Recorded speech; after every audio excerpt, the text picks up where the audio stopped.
Corona नाम का महामारी इस देश के नेताओं तथा पूंजीपतियों को छोड़ के इस देश के सभी लोगों को नुकसान पहुंचाया और पिछले 3 साल से लगातार नुकसान पहुंचा रहा है। अभी हमारे साथ कॉम्पिटिटिव एग्जाम की तैयारी करने वाले कुछ छात्र हैं और अभी मैं दिल्ली देश की राजधानी और वहां पे मुखर्जी नगर एरिया जो है वहां पे हूं।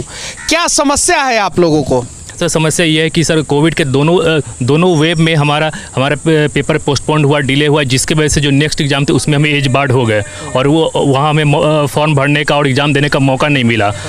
अगर कोविड ना आया होता तो हमें एक चांस और मिला होता, लेकिन वो कोविड की वजह से हमारा चांस वो ख़त्म हो गया। तो हम सरकार से चाह रहे हैं कि उस कोविड की वजह से कंपनसेशन। क्या चीज़ का तैयारी करते हैं? हम सर SSC CGL की तैयारी करते हैं सर।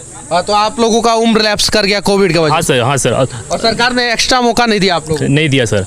आप लोग क्या चीज़ की तैयारी करते हैं? UPSC का। अच्छा, आप लोगों को क्या समस्या है? यही कि हम लोग को अटेम्प्ट मिलना चाहिए, जो कोविड का नुकसान जो हुआ है। 2 अटेम्प्ट मिलना चाहिए हम लोग को। कितना अटेम्प्ट मिलना चाहिए? 2 अटेम्प्ट।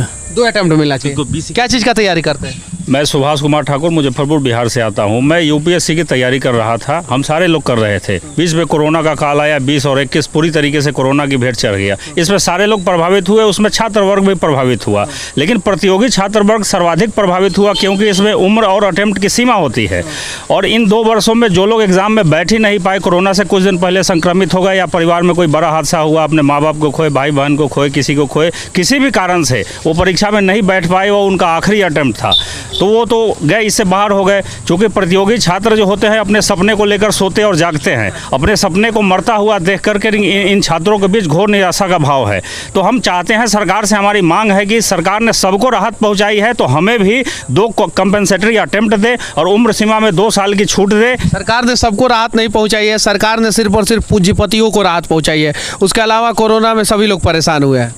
जी, ऐसा भी आपका कहना सही है, लेकिन जो स्कूल कॉलेज जाने वाले छात्र वर्ग है उनको सरकार ने राहत पहुंचाई है, लेकिन प्रतियोगी छात्र वर्ग को अभी राहत नहीं पहुंचाई। नहीं मिला है क्या आप लोगों को राहत? नहीं, अभी तक नहीं मिला है। नहीं मिला है। तो किस प्रकार का राहत चाहते हैं आप लोग? नहीं, हमारा सर जो 2 साल कोरोना में बर्बाद हुए, 2 आइटम मांग रहे हैं एक्स्ट्रा। 2 अटेम्प्ट मांग रहे हैं जो 2 साल कोरोना में बर्बाद हुआ। नेताओं को अनेकों अटेम्प्ट मिल सकता है, लेकिन देश के युवाओं को नहीं।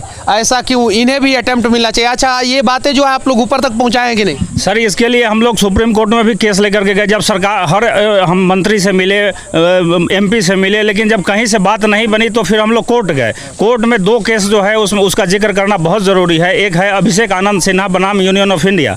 इसमें सुप्रीम कोर्ट ने सरकार से कहा कि छात्रों के प्रति नरम रुख रखिए, लेकिन सरकार ने कुछ नहीं किया। फिर सरकार छात्रों के प्रति कितना नरम रुख रखता है इस देश के सभी छात्रों को पता है।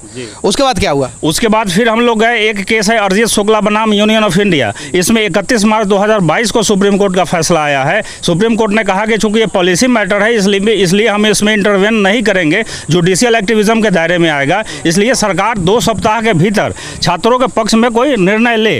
और सरकार ने 2 हफ्ते के अंदर छात्रों के पक्ष में निर्णय लिया कि नहीं? सरकार ने निर्णय तो लिया है। क्या निर्णय लिया है? वो निगेटिव है, हमारे फेवर में नहीं है। क्या निर्णय लिया? सरकार बोल रही है कि नॉट फिजिबल, मतलब एक्स्ट्रा अटेम्प्ट दे पाना संभव नहीं है।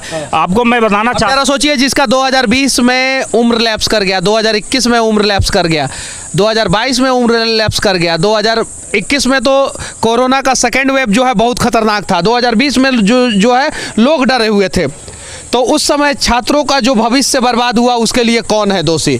देश में कोरोना कैसे आया, क्यों लोग मरे, उस पर हम लोग चर्चा नहीं करना चाहते हैं। बस इतना ही कहना चाहते हैं कि देश के नेता जो है देश के युवाओं के भविष्य के साथ खिलवाड़ ना करें।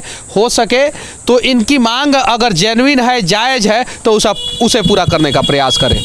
जय हिंद।